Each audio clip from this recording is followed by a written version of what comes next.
Golden State Media Concepts bring you Book Review Podcast, a haven for bookworms of all ages and the widest genres, from mystery to memoirs, romance to comedy, fantasy to sci-fi. If you love to read, this is the podcast for you. It's the Golden State Media Concepts Book Review Podcast.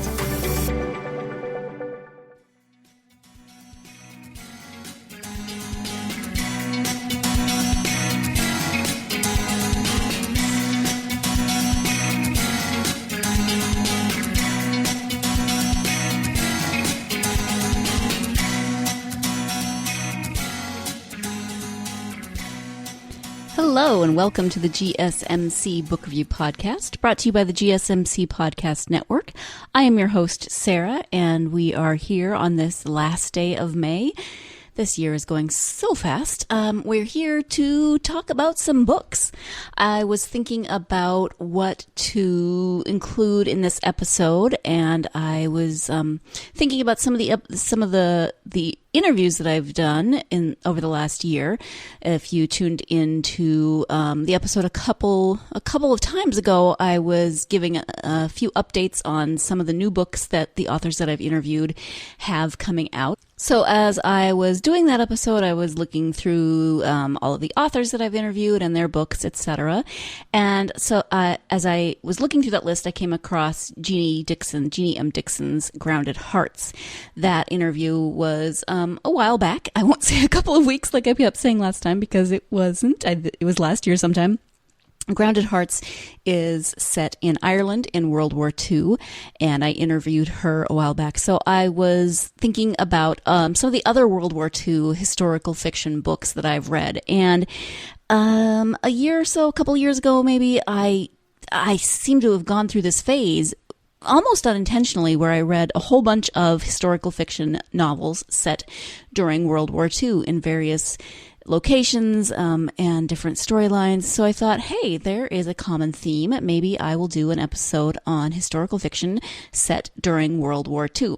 There's a lot of great books out there, and it's a good way to, familiarize yourself with a part of history without necessarily reading history textbooks, which, depending on how they're written, aren't everybody's cup of tea. Not everyone likes reading that type of nonfiction. But if it's well written and well researched, historical fiction can be a good way to not only learn about a time period, but also to get a more personal feel for that time period. You know, the people might be fictionalized, but they are the setting is usually during a real time in history, and research is done to find out what was going on, how people were reacting, how people were living, etc. So it's a really good personalized way to get into an era of history. And like I said, I kind of unintentionally ended up just reading a bunch of novels set during World War II. I didn't set out to find a whole bunch of novels set during this time period. I just kept reading them. I actually found one book that I wanted to read, and it turned out it was set during World War II. I can't even remember why I stumbled across it, but I was like, oh, hey, look, another World War II novel. Anyway, that is a rather blah version of how this episode came to be. So, first book that I'm going to talk about actually came out in 2007. So, wow, it's 11 years old already. And that's The Book Thief, which many of you have probably already read. Some of you have maybe seen the movie. I have not seen the movie yet. I still want to see that. I read this book about 3 years ago now, I think. It had been on my TBR list for a while, and I had taken some time off from work at that point, and I had some extra time, and I remember just lying on the couch in the sunshine. It was, we don't really have winter here in Northern California, but it was as much winter as it could be. It was February or March, and so lying in the sunshine was actually nice, and lying in the sunshine with the puppies on my lap and just reading this book and devouring it and reading it straight through. It was one of those books that when I finished, I was like, oh, shoot, why did I read that so fast? Now I'm without a book.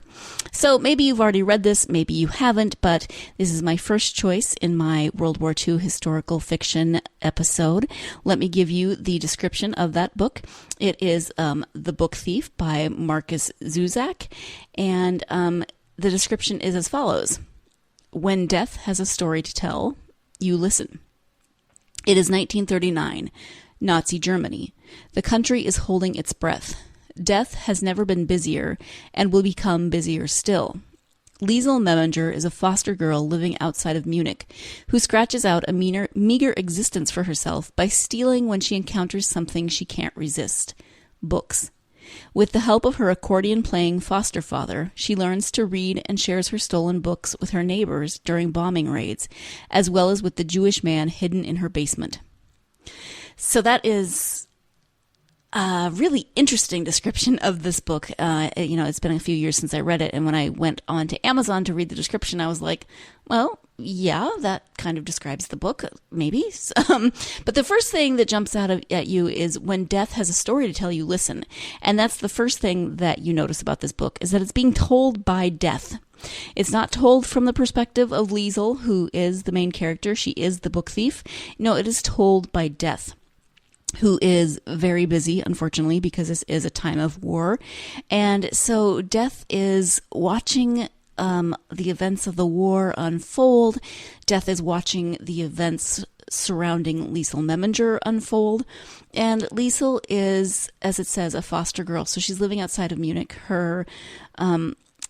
You get her story in pieces throughout the book, and I won't give you too much of it, but her mother sends her and her younger brother to live elsewhere.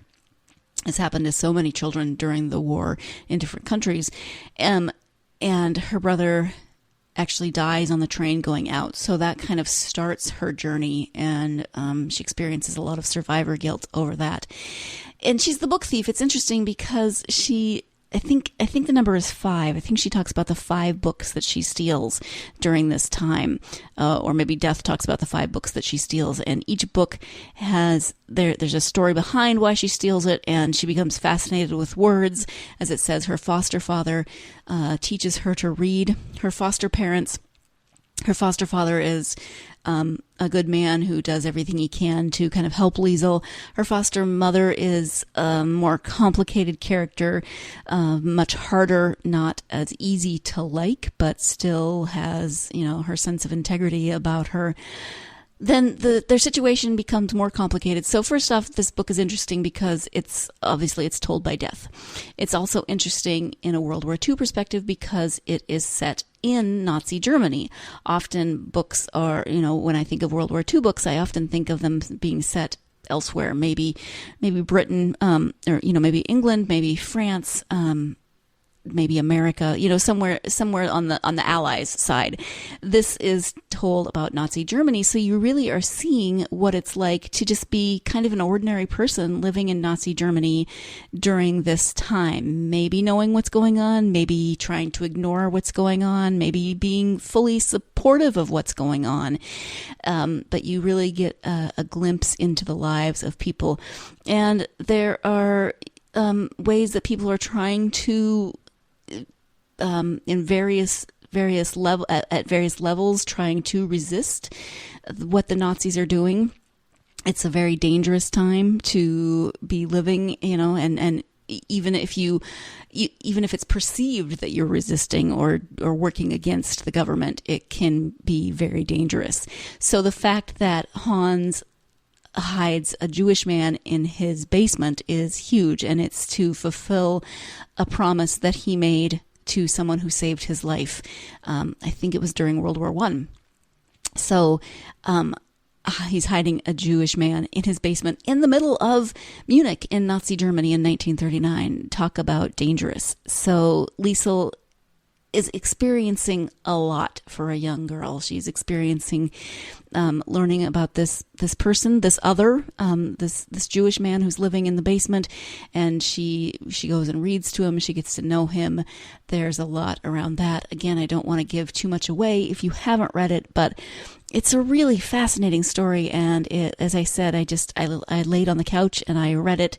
If not, I don't think I read it straight through in one sitting, but once I really got sucked in, then I had to finish it. And so that day I was laying on the couch in the sunshine. I really had to finish it. So another thing that is really interesting, well, not another thing, it's interesting, I've said it multiple times, is that it is from the perspective of death. And as I was refreshing myself on some of the story, I found this. This is on a website that is summarizing the book, and it says that ultimately the book thief is framed by death's ongoing contemplation of humanity.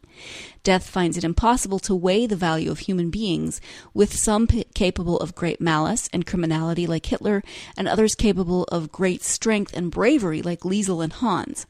And this is a quote from Death. I wanted to ask her how the same thing could be so ugly and so glorious, and its words and stories so damning and brilliant.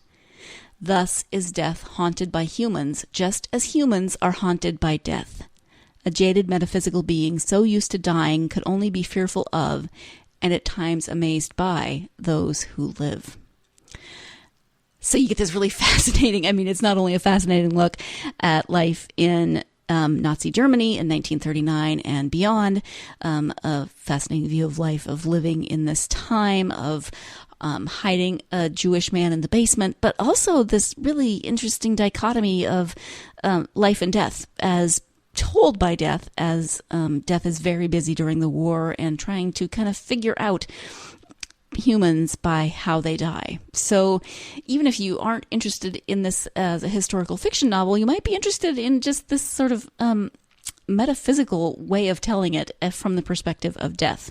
So again, that is The Book Thief by Marcus Zusak. We are going to take a quick break, and when we come back, I'll be talking about The Nightingale by Kristin Hannah. Stay tuned. You're listening to the GSMC Book Review Podcast. I'll be right back.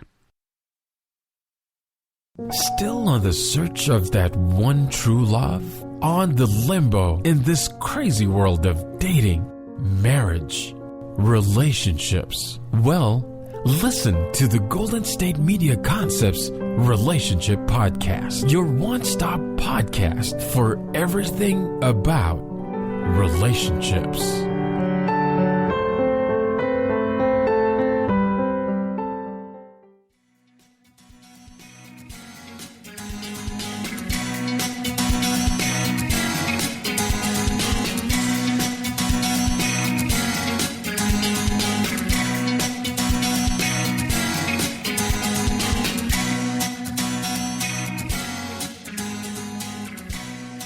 Welcome back to the GSMC Book Review Podcast. Before the break, I was talking about The Book Thief by Marcus Zusak, and now I'm turning from Nazi Germany to Nazi-occupied France in World War II. This is The Nightingale by Kristin Hannah, and actually, as I was saying it, I realized this was the book that I referenced at the beginning, that I really like Kristin Hannah. I've read a bunch of her books, and so I remember checking this one out from the library on the using my computer app, the library website.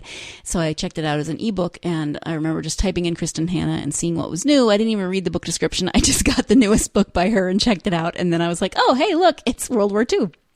So we move from Germany to France, and France is maybe not someplace that people often think about in terms of the war, but obviously it was there too. It was occupied by Germany. There was a lot of, so that's a different experience of living in an occupied place during a war.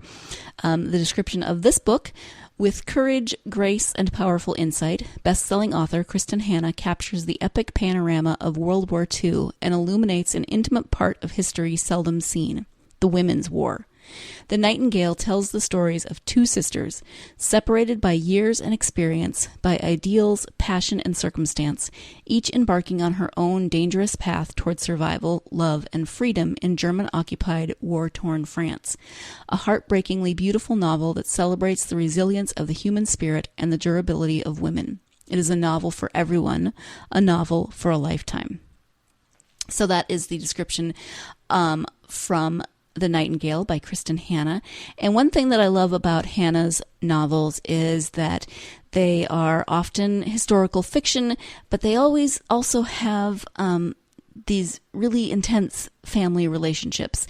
And so you get very intimate portraits of family, and, you know, it's not always pretty because families aren't always pretty.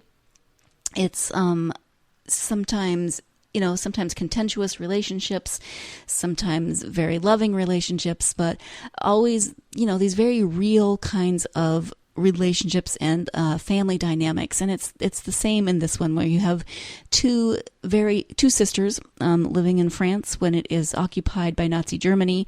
They have very different ideas about what they should be doing in terms of how they react to the war. One sister is married, her husband is gone, she has a child, and she's kind of in survival mode, and I believe it's her younger sister, wants to be doing something. She wants to be much more active. She wants to be out there figuring things out, and so she sees her sister as kind of passive and not really doing anything in order to, affect the war. The older sister sees the younger sister as reckless and headstrong, not really thinking, not really looking before she leaps. I didn't mention this book was published in 2015, so a little newer than The Book Thief, but still not completely new. If you haven't read it, then it's, I highly recommend Kristin Hannah in terms of novels in general and in terms of this podcast, which is World War II historical fiction. So, but it is told from a couple of different perspectives. So it starts in 1995 with the remembrances of an elderly woman who's not initially identified. We know it's one of the sisters, most likely, looking back on the experiences during the war. And then also, but the main action takes place during the war, and the sisters are Vian and Isabel, and they live in France around, again, 1939. So it starts on the eve of World War II, and they are estranged from both each other and their father. And then, as I mentioned, then the book follows the two very different approaches that each sister takes to the war. So Vian is a school teacher, and as I said, she's married. She has a child. She has to endure, during the course of the book, her husband is drafted and then captured. She then has to live through the occupation of the town that she's in. First off, there's her best friend is Jewish. She has a best friend who's also a teacher, and she is Jewish. And Vian is not, and she starts seeing the way, the Nazis come in, or even before the Nazis are there, the Nazi collaborators who are trying to weed out the Jews, then she sees how they are registered, how they have to wear the Yellow Star of David. She is seeing all of these things and very fearful for her own life when her husband is drafted. Then she's alone with her daughter. And so we see the war from this occupied perspective when they are occupied, trying to live with rations, trying to live with German occupations. She actually has a German officer who moves into her house. He is in some ways a sympathetic character. I mean, he's not completely evil. He is human.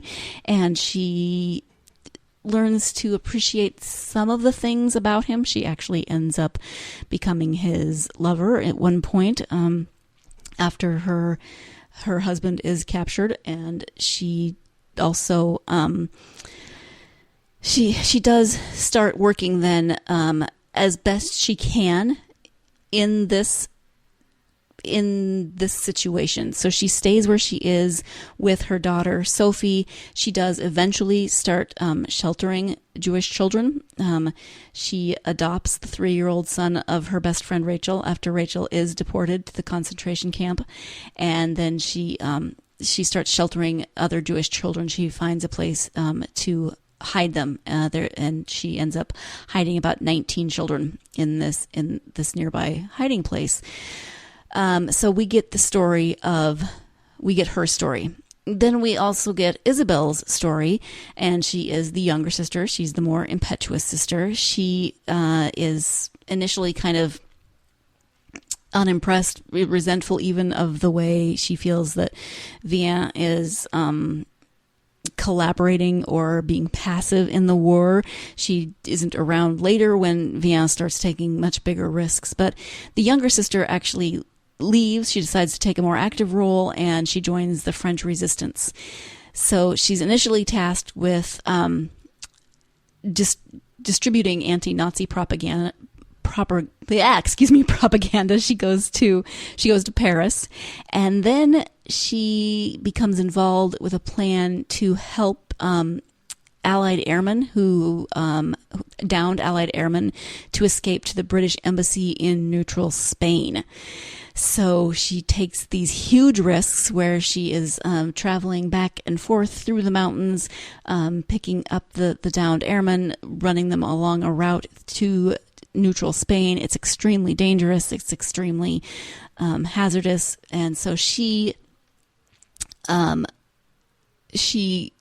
has a much different experience, and she actually is eventually captured. And the book gets its name because her code name is Nightingale. She is actively hunted by the Nazis because of this work that she's done. She is eventually captured and goes to a concentration camp in Germany. And hopefully, I know I'm giving away a lot, but really it's the journey of this book that you want to read. It's amazing. And I think through it, you see you see each sister's point of view. You see how she is frustrated with her sister's, in Vian's case, her sister's more dangerous role, and you see Isabel, who's frustrated with her older sister's more passive role. So you really see the difference, but then you also see that they have a lot in common. They take risks differently, but they both take risks. They both are actively involved in not only surviving the war, but trying to make a difference in their surroundings during the war. It's a really fascinating book, and a very different picture of World War II, because obviously it is in occupied France. So you get that perspective, but you also get the perspective, as the book jacket description says, of the women's war. And, it was the women who were left behind when the men go off to fight. And so it's how they had to survive with very, very little food, very little resources, living under occupation, etc., what they had to do to survive, but also then from the riskier perspective of Isabel's character actually going and finding a way to become involved in the resistance. So two very different sisters, but both playing very important roles, each in ways that are consistent with their personality. So I really loved this book. It was easy to read. I love the family dynamics. I love seeing how everything unfolds and finding out how everything works out, and what happens even after the war and the results of what both sisters did, etc. So that is Nightingale by Kristin Hannah.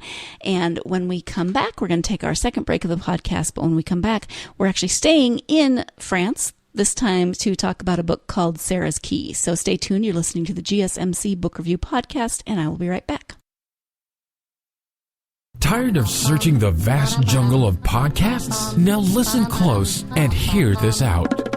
There's a podcast network that covers just about everything that you've been searching. Hey! The Golden State Media Concepts Podcast Network is here. Nothing less than a podcast bliss with endless hours of podcast coverage. From news, sports, music, fashion, cooking, entertainment, fantasy, football, and so much more. So stop lurking around and go straight out to the Golden State Media Concepts Podcast Network. Guaranteed to fill that podcast itch. Whatever it may be. Visit us at www.gsmcpodcast.com. Follow us on Facebook and Twitter, and download us on iTunes, SoundCloud, and Google Play.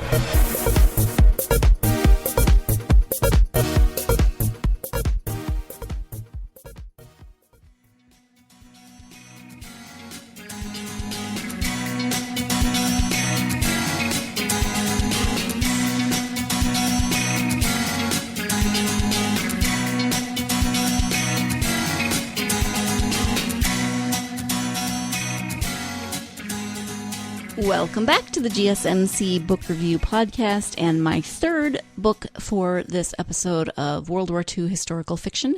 As I said before the break, it is Sarah's Key, also set in France, or at least it begins in France during World War II.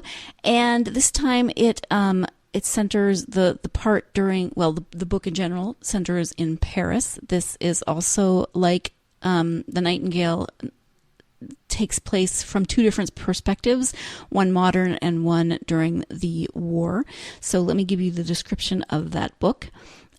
Paris, July 1942. Sarah, a 10-year-old girl, is brutally arrested with her family by the French police in the Veldiv roundup, but not before she locks her younger brother in a cupboard in the family's apartment, thinking that she will be back within a few hours. Paris, May 2002. On Veldiv's 60th anniversary, journalist Julia Jarmond is asked to write an article about this black day in France's past. Through her contemporary investigation, she stumbles onto a trail of long-hidden family secrets that connect her to Sarah. Julia finds herself compelled to retrace the girl's ordeal, from that terrible term in the Veldiv to the camps and beyond. As she probes into Sarah's past, she begins to question her own place in France, to reevaluate her marriage and her life. So this is Sarah's Key. It is by Tatiana de Rosnay. It looks like it's also been made into a movie, which I think I knew, but haven't seen it. Yeah, I'm so behind on movies, but I'm also behind on reading. And most of the time I would rather read, although I do enjoy watching movies. But this isn't the book, or this isn't the movie podcast. This is the book review podcast. So I am trying to see what year this came out, and I am not seeing it. But when I notice that, I will let you know. So I actually read this one between.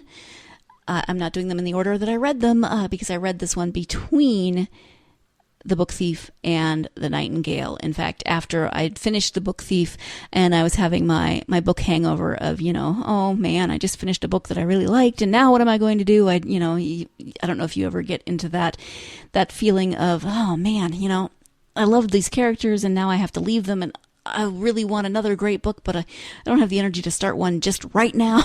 And what will it be, etc. And somebody on Facebook recommended that I read Sarah's Key. And actually, this was also published in 2007. So same year as The Book Thief. And it took me a while, but I did eventually get around to it. And as you heard in the description, it's, again, contemporary journalist Julia Jarmond then is researching this day when there was a huge mass arrest of Jews in Paris. They were arrested, taken out of their homes in the middle of the night. They were taken to some kind of a stadium. I apologize that I don't remember what the stadium was, and just kept in kind of horrible conditions. It was really, really hot. They weren't given any food or water. They were crammed in, and then eventually they were taken to camps. But before they were taken to camps, they were just kind of shoved into this place, really treated like cattle. And what was interesting was that you get this very, very, really descriptive reading of this night when people were arrested, their experiences, being put on the buses and taken and where they had to wait. Nobody was telling them anything, and then eventually they were put on trains to be taken to concentration camps. And so you get that very detailed description and Sarah's experience and her parents' experience during that time. And that's actually part of The Nightingale as well. When Isabel's character goes to Paris, then she's in Paris when this happens. So you get a much briefer reference to this day and to these actions, but it's talked about, and I was like, oh my gosh, now because I had read Sarah's Key, I actually knew a little bit about this thing. So that's always nice about historical fiction, because you do learn about real events told through the eyes of usually fictionalized people, but still you learn more of the humanized telling of these events by people who are or characters who are experiencing them in the book. This book is heartbreaking because Sarah, who is 10 years old, she and her family live in a very nice apartment in Paris. It has this little cupboard that she and her brother played in, kind of their secret place. And she's scared, so she tells him to get in the cupboard and she'll be back and she'll unlock him. And of course, she doesn't come back. She is taken and eventually taken to a concentration camp, and her brother is left alone in the cupboard. And so it turns out that Julia has a connection to this apartment. So once the Jews were rounded up, then people it sounds like just moved into their houses, their apartments, etc., just took them over. And Julia's family either was one of those families, or somehow her family has a connection to this apartment. So they actually, as she's studying, as she's researching this, and she comes across this story, then she discovers the cupboard, that it still exists, and she finds out this horrible story. And so it's, again, it's historical fiction because you do get Sarah's story from World War II starting in 1942, but you also get Julia's story as she is researching this, as she's trying to figure out a lot of different things in her own life.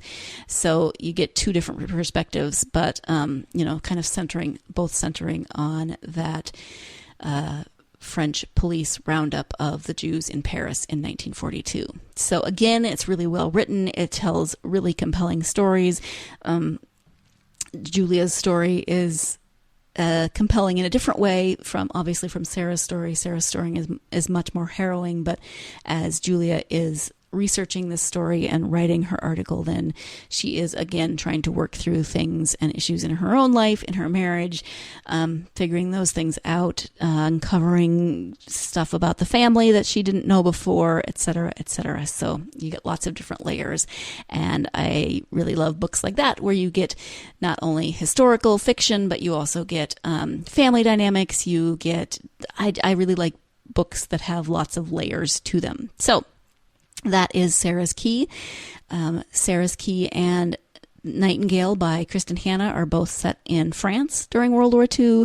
The Book Thief is set in Germany during World War II. And this is, I've decided now, the first of 2 episodes that I'm going to do on World War II historical fiction, because, as I said, I did go through a phase where I read a lot. So I think I'll do another episode. That won't be a Tuesday's episode because I have an interview. This time not historical fiction, this time actual history. I will be speaking with author Lisa Perlman about her book, Call Me Phaedra, which the subtitle is The Life and Times of Movement Lawyer Faye Stender. So if you are familiar with some of the events going on in the 60s, especially in the Bay Area, the Black Panther movement, there was so much going on in the 60s, and not only in the Bay Area, 60s and 70s, but this tells the story of Faye Stender, who was a lawyer during that time, and she's a really, really fascinating person, and I'll be speaking with author Lisa Perlman about writing that biography of Faye Stender. So that's Tuesday's episode. I hope you will join me. Thank you for joining me today for my World War II historical fiction episode. Hopefully you'll join me on Tuesday for some history, not historical fiction. And in the meantime, I hope you have a wonderful weekend, and I hope you are able to find some time to get out there and get lost in a good book. Thanks. You've been listening to the Golden State Media Concepts Book Review Podcast. part of the Golden State Media Concepts Podcast Network. You can find this show and others like it at www.gsmcpodcast.com. Download our podcast on iTunes, Stitcher, SoundCloud, and Google Play. Just type in GSMC to find all the shows from the Golden State Media Concepts Podcast Network. From movies to music, from sports to entertainment, and even weird news. You can also follow us on Twitter and on Facebook. Thank you, and we hope you have enjoyed today's program.